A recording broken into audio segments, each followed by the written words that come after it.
రాత్రి 7:30 మీ ఈటీవీలో.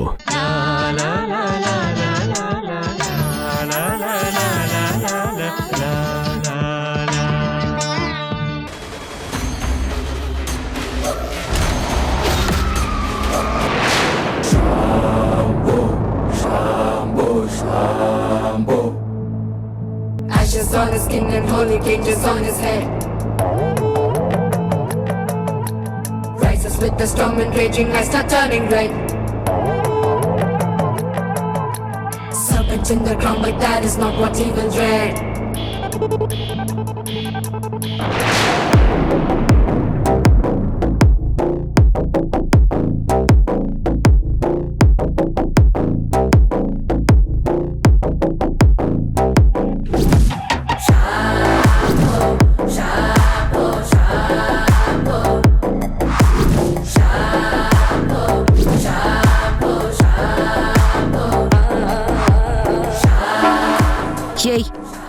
ఎవరు నువ్వు? నా దారికి అడ్డొచ్చావు? పేరు జానకి. అడ్డదిడ్డంగా నడిచే నీలాంటి వారిని దారిలో పెట్టడం తన పని. నా ఫ్రెండ్. పిచ్చి పిచ్చిగా మాట్లాడావంటే పళ్ళు రాలు కొడతాను. పిచ్చెక్కినట్టు కార్ నడుపుతోంది నువ్వు. నువ్వు కార్లో ఉంటే రోడ్డు మీద ఉన్న వాళ్ళు ఎవరు నీకు కనిపించట్లేదా? అందుకే నీ స్పీడ్కి ఇలా కళ్ళం వేశాను. అసలు నేనెవరో తెలుసా? నీ మాటే చెప్తోంది నీకు పొగరెక్కువ అని. నువ్వు నడిపే నీ కార్ స్పీడ్ చెప్తోంది నీ కారుకి బలుపెక్కువ అని. ఇంకా నువ్వెవరూ తెలుసుకోవాల్సిన అవసరం నాకు లేదు. అమ్మో ఎంత స్పీడ్గా వచ్చిందో! కొంచెం ఉంటే గుద్దేసేది. ప్రాణాలు అరిచేతిలో పెట్టుకుని వచ్చాం. విన్నావు కదా నీ వల్ల ఎంతమంది బాధపడ్డారో. మర్యాదగా వాళ్ళకి సారీ చెప్పి ఇక్కడి నుంచి వెళ్ళు. అదేంటి ఇక్కడ మిమ్మల్ని ఎవరు ఎదిరించే వాళ్ళు ఉండరన్నావు? మరి ఇదేంటి? నేను చెప్పలేదానే అనవసరంగా ఓవర్ యాక్షన్ చేయకు, ఇరుక్కుంటావని. ఇదిగో ఇప్పుడు అదే జరిగింది. షటప్. దీనికి నా గురించి తెలియక పిచ్చి పిచ్చిగా వాగుతుంది. ఏయ్,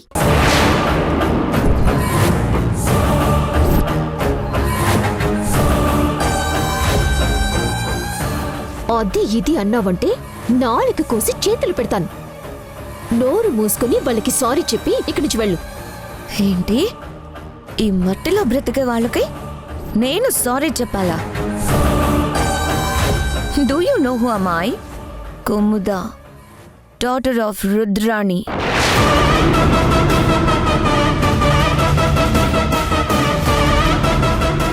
ఏంటి అర్థం కాలేదా? అంతేలే, మట్టి మనుషులు కదా, మీకు ఇంగ్లీష్ ఏం తెలుస్తుంది? నేను రుద్రాణి కూతుర్ని అని చెప్తున్నాను. అయిను ఇంగ్లీష్ నాకు వచ్చు, కానీ అది బ్రిటిష్ వాళ్ళు వదిలేసిన భాష. అందుకే నేనంతగా మాట్లాడను. అందులో మాట్లాడినంత మాత్రాన నువ్వు గొప్పదానివి కాదు, మేము చేతకాని వాళ్ళము కాదు. నువ్వు రుద్రాని కూతురువైతే నాకేంటి?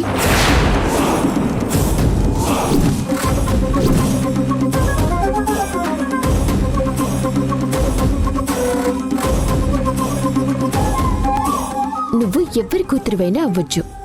తప్పు చేశావు కాబట్టి క్షమాపణ చెప్పి ఇక్కడి నుంచి కదలాలి. రుద్రాని కూతుర్నని చెప్పినా కూడా క్షమాపణ అడుగుతున్నావంటే అసలు ఇది ఊరేనా?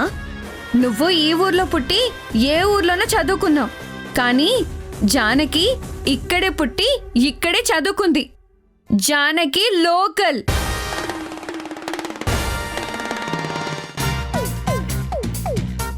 నువ్వు రుద్రాని కూతురివైతే అందరూ నిన్ను గౌరవిస్తారు, కానీ తప్పు చేస్తే నాలాంటి వాళ్ళు నిలదీస్తారు. మా అమ్మకి తెలిస్తే నీ ప్రాణాలు తీస్తుంది. అబ్బో, ఇలాంటివి చాలా చూసానులే, కానీ క్షమాపణ చెప్తావా లేక మీ అమ్మగారినే ఇక్కడికి రప్పించమంటావా? ఎంత ధైర్యమే నీకు? మా అమ్మని రప్పిస్తావా? మర్యాదగా అడ్డు తప్పుకుంటావా లేకపోతే నేనేంటో చూపించమంటావా? సింపుల్గా సారీ చెప్తే ఇంటికి వెళ్తావు. లేదంటే నువ్వంటున్న ఈ మట్టి మనుషుల కాళ్ళు పట్టి మరీ క్షమాపణ చెప్పిస్తాను.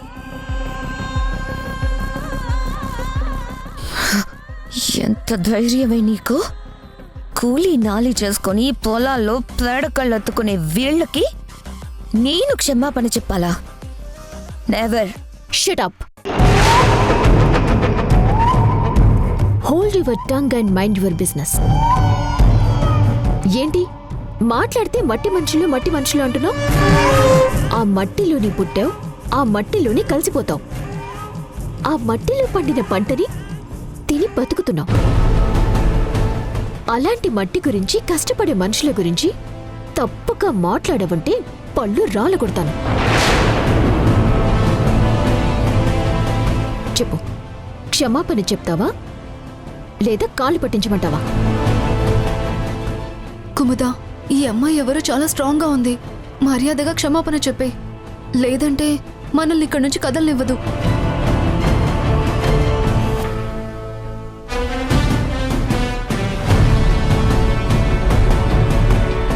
నీ అంతు చూస్తాను.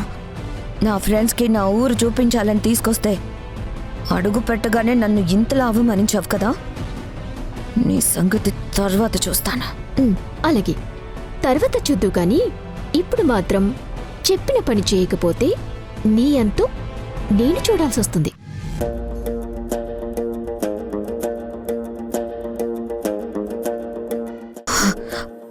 సారీ.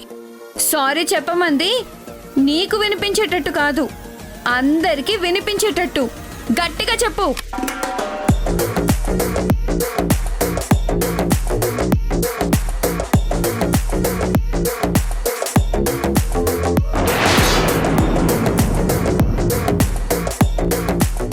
సారీ. పదండి.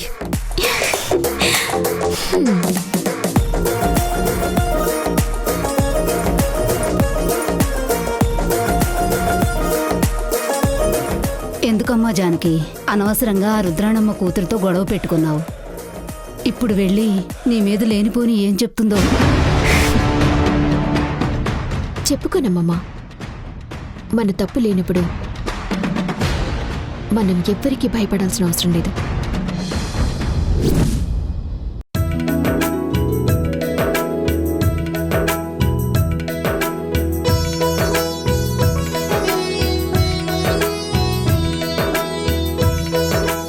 అదేంటమ్మా, కాయగూరలు తీసుకురమ్మన్నాను కదా, స్వామివారికి భోగం చేసే టైం అయింది.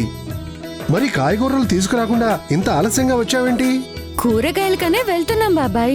ఇంతలో పొగరు పెట్టిన మనిషి రోడ్డు తన సొంతం అన్నట్టు అందరినీ ఇబ్బంది పెడుతుంటే జానకి గట్టిగా బుద్ధి చెప్పింది. అవునా, ఏమైందమ్మా? ఏముంది నాన్న, చేతిలో కారుంది కదా అని కళ్ళు నేల మీద కనిపించకుండా ఇష్టం వచ్చినట్టు నడుపుతోంది. రోడ్డు మీద తిరిగే వాళ్ళు కూడా ఉంటారు కదా, వాళ్ళని లెక్క కూడా చేయకుండా అందర్నీ భయపెడుతూ వెళ్తుంటే అడ్డు వెళ్ళి బుద్ధి చెప్పొచ్చాను. చాలా మంచి పని చేసావమ్మా. అయినా ఈ మధ్య చాలా మందికి ఇలా పొగరు పెరిగింది. రోడ్డు మీద వెళ్తున్న వాళ్ళు వాళ్ళకి మనుషుల్లా కనిపించడం లేదు. ఎదుటి వాళ్ళ ప్రాణాలు ఏమవుతాయని చూడకుండా ఇష్టం వచ్చినట్టు కారు నడుపుతున్నారు. అందుకే నాన్న దాన్ని కార్ దించి అందరికీ క్షమాపణ చెప్పించి మరీ పంపించాను. దానివల్లే కూరగాయలకేం వెళ్ళలేదు. పర్వాలేదులేమ్మా, ప్రాణాల కన్నా కాయగూరలు ఎక్కువేం కాదు కదా. అయినా అంత ఒళ్ళుపై తెలియకుండా కారు నడిపే వాళ్ళు మన ఊర్లో ఎవరున్నారు? ఇంకెవరు? ఆ రుద్రాని కూతురంట. అవునన్నా, తన స్నేహితుల్ని తీసుకుని ఊళ్ళోకొచ్చింది. ఇదంతా వాళ్ళ జాగిరి అన్నట్టు వాళ్ళకి చూపించే ప్రయత్నంలో అందర్నీ ఇబ్బంది పెట్టేసింది. తను కూడా ఎదురు తిరిగింది. నేను తలుచుకుంటే ఏం జరుగుతుందో తెలుసా అంటూ నన్నే భయపెట్టాలని చూసింది. కానీ జానకి భయపడే రకం కాదు కదా, అందుకే తన స్టైల్లో 4 ఇచ్చేసరికి అందరికీ క్షమాపణ చెప్పి వెళ్ళింది.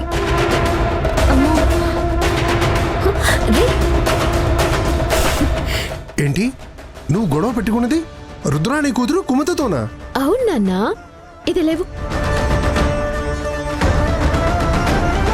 ఇప్పుడు ఆ అమ్మాయి ఇంటికి వెళ్ళి ఏం చెప్తుందో, ఏం జరుగుతుందో?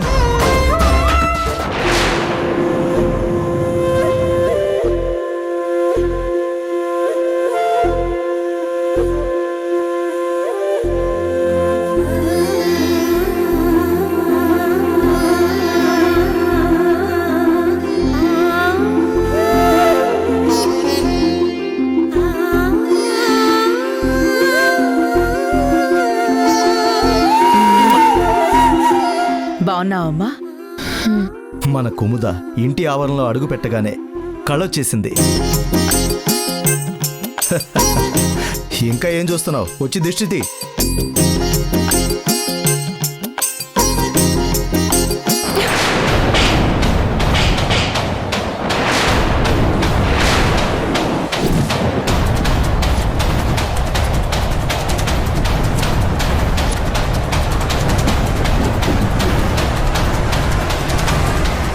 ఏంటి కుముదా ఇది? బయట నుంచి వచ్చినప్పుడు దిష్టి తీయడం ఆచారం. నువ్వు ఎంత చదువుకున్నా మన ఆచారాన్ని అవమానించటం మంచిది కాదు. నేనేమి ఆచారాన్ని అవమానించడం లేదు. నాకే అంత అవమానం జరిగాక ఇంకా ఈ దిష్టి ఎందుకు అని కోపంతో కొట్టాను. ఏంటమ్మా నువ్వనేది? నీకు అవమానం జరగడం ఏంటి? నువ్వు ఈ బొబ్బిలి వంశ వారసురాలివి. నిన్నందరూ మహారాణిలా చూడాలి. ఆపండి డాడీ ఈ మాటలు. ఇలా చెప్పి నన్ను ఇంకా మోసం చేయకండి. అసలు ఏం జరిగిందో చెప్పకుండా ఎందుకు ఇలా మాట్లాడుతున్నావు? ఇంకెలా మాట్లాడమంటావు మమ్మీ? ఎన్నో సంవత్సరాల తర్వాత ఊర్లోకి వచ్చాను. నా ఫ్రెండ్స్ని ఇక్కడికి తీసుకొచ్చే ముందు మన ఊరు గురించి ఎంతో గొప్పగా చెప్పాను. కానీ ఊళ్ళో అడుగు పెట్టగానే నాకింత అవమానం జరుగుతుందని ఊహించలేకపోయాను. చెప్పు తల్లి, నిన్ను ఎవరు అవమానించారో చెప్పు. వాళ్ళ అంతు నేను చూస్తాను. నా కూతుర్ని బాధ పెట్టిన వాళ్ళని ఈ భూమి మీద లేకుండా చేస్తాను. చాలా ఆపండి. గొడవ ఎప్పుడూ ఒకవైపు నుంచే మొదలవ్వదు. అసలు ముందు కుముద ఏం చేసిందో తెలుసుకోవాలి కదా. నువ్వేం చేశావు అది కూడా చెప్పు. అంటే ఏంటి మమ్మీ? నువ్వు నన్ను అనుమానిస్తున్నావా? నేను తప్పు చేశానంటున్నావా? అసలు ఏం జరిగిందో చెప్పమంటున్నాను. కానీ నీ తప్పుందని నేనేం మాట్లాడలేదే. రుద్ర, తను మన కూతురు. తప్పు చేస్తుందని నువ్వెందుకు అనుకుంటున్నావు? ఏం జరిగిందో తెలుసుకోవాలనుకుంటే నేను తప్పు పట్టినట్టుగా మీరెందుకు మాట్లాడుతున్నారు? నువ్వు చెప్పమ్మా. ఏముంది, నేను కార్ డ్రైవ్ చేసుకుంటూ వస్తున్నాను. మా ఫ్రెండ్స్తో మాట్లాడుతూ మన ఊరి అందాలని చూపిస్తున్నాను. అదే సమయానికి పొలంలో పనిచేసుకునే ఒక ఈడియట్ నా కార్కి అడ్డంగా వచ్చాడు. నేను చూసుకోకుండా తనని గుద్దైపోయాను. అప్పటికి బ్రేక్ వేసి కార్ ఆపి వచ్చే ముందు చూసుకోవాలి కదా అని అన్నాను. అంతలో అప్పుడే ఒక అమ్మాయి వచ్చి కుముదని ఇష్టం వచ్చినట్టు తిట్టి అసలు ఇదేమైనా మీ జాగిరి అనుకుంటున్నారా అని నానా మాటలు అనింది. అవునండి, అప్పటికి కుముద నేను చూసుకోలేదు సారీ అని చెప్పినా వినకుండా అసలు ఈ రోడ్ల మీద కారు నడిపే పర్మిషన్ నీకెవరిచ్చారు అని కుముదని కొట్టడానికి చెయ్యెత్తింది.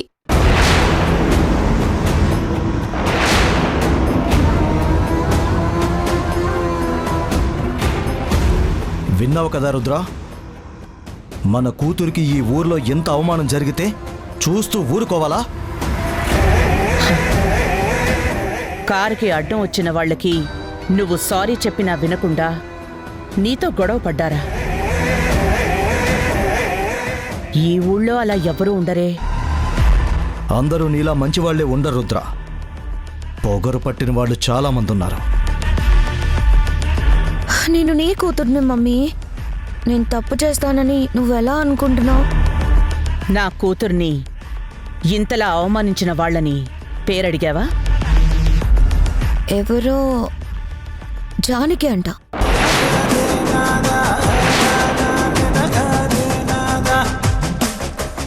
కోవెల పూజారి కూతురు అంట. ఎంత పొగరుగా మాట్లాడిందో తెలుసా మమ్మీ?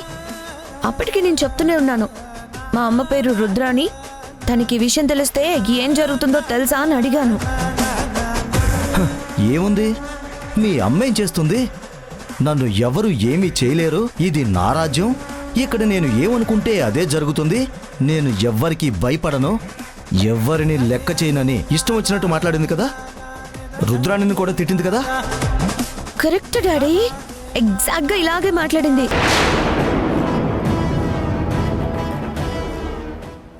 నా ఫ్రెండ్స్ ముందు ఇంత అవమానం జరిగాక ఇంకా ఈ ఊళ్ళో ఉండడం ఎందుకు, వెనక్కి వెళ్ళిపోదాం అనుకున్నాను.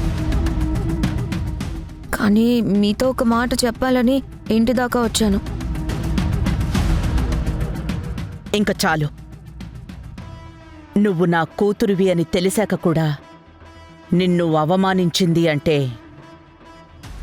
అలాంటి వాళ్ళని అస్సలు క్షమించకూడదు.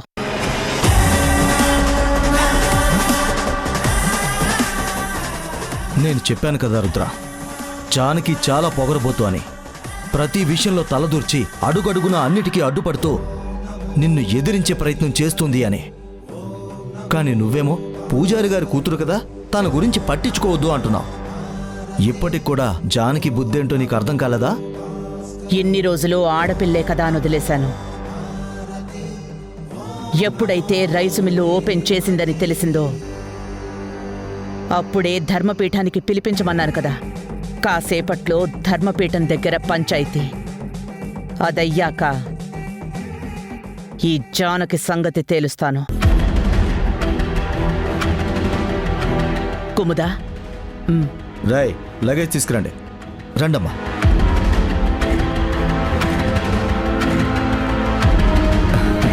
రండమ్మా. సరే, కాసేపట్లో ధర్మపీఠం దగ్గరికి వెళ్తున్నాను. మీరు ఫ్రెష్ అయ్యండి. వచ్చాక తీరిగ్గా మాట్లాడుకుందాం. సరే మమ్మీ. పదండి. మీ ఫ్రెండ్స్ని సొంతిల్లు అనుకోమను. అస్సలు మొహమాట పడొద్దాను. ధర్మపీఠం అంటే సినిమాల్లో చూపించినట్టు ఇక్కడ కూడా తీర్పులు ఇస్తారా? అవును, మా మమ్మీ ఇక్కడ జడ్జి. తను చెప్పిందే ఇక్కడ లా అండ్ ఆర్డర్. నేను ఎప్పుడు చూడలేదు. అవునా, మనం కూడా వెళ్దామా? సరే వెళ్దాం.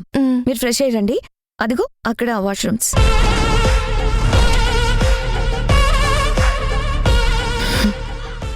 జానకి, నన్నే అవమానించావు కదా, ఇక మా అమ్మ విధించే శిక్షతో నీకు ఊపిరి కూడా ఆడదా. హర హర మహాదేవ శంభో శంకర.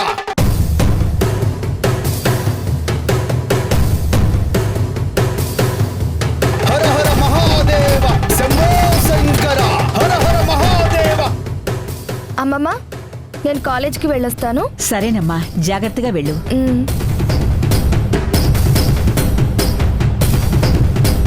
హర హర మహాదేవ శంభో శంకర. ఏమైందమ్మా?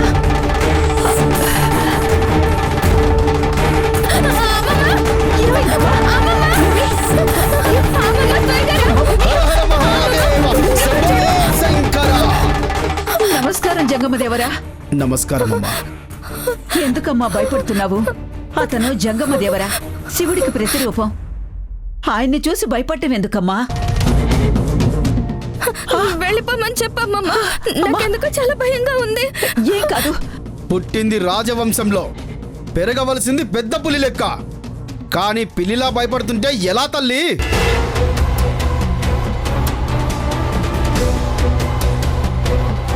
నీ రక్తంలో లేని భయం నీ ఒంటిలోకి వచ్చింది. దాన్ని తీసేయాలి. అమ్మమ్మ, ఏదో అంటున్నాడు. ఏమీ లేదమ్మా, తను మంచి చెప్తాడు.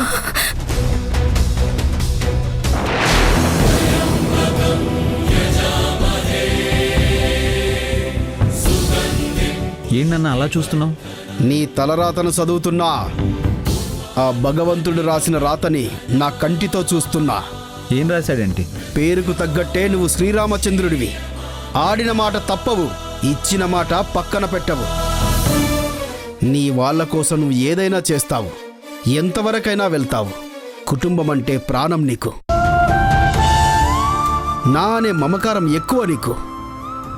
నిజం చెప్పారు స్వామి. నిజంగా మా భార్గవ్ ఆ రాముళ్లాంటి వాడే. మేం గీసిన గీతం దాటడు. రంగయ్య, అమ్మా,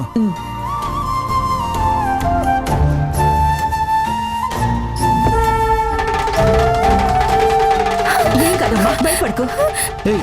నేనున్నాను కదా. ఎందుకు భయపడుతున్నావు భూమి? అతను మనలాంటి మనిషే కదా.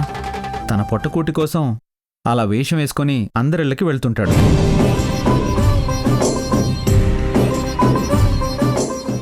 అవునమ్మా, చెప్పాను కదా, శివస్వరూపం ఎదురొస్తే అంతా మంచే జరుగుతుంది. నువ్వేం భయపడకు. వెళ్ళమ్మా. భార్గవ్, భూమిని కాలేజీకి తీసుకెళ్ళు. వెళ్ళమ్మా.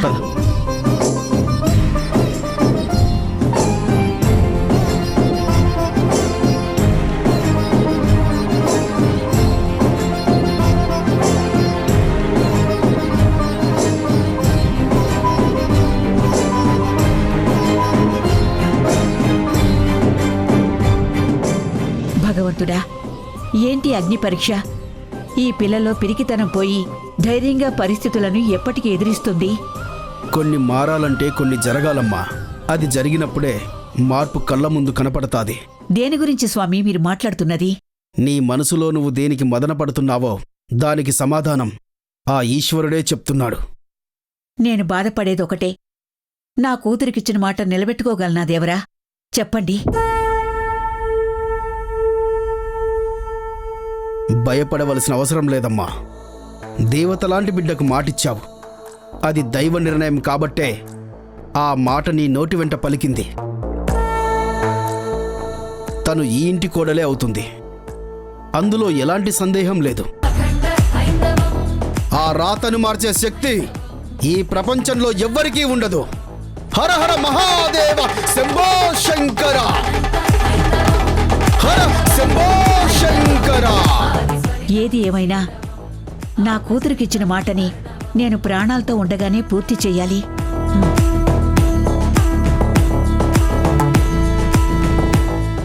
ఇక్కడ ఆధారాలు మాత్రమే ముఖ్యం. ఈ భూమి వీళ్లకే చెందుతుందని ఈ ధర్మపీఠం తీర్పు చెప్తోంది. అమ్మా, తప్పు తప్పు తప్పు.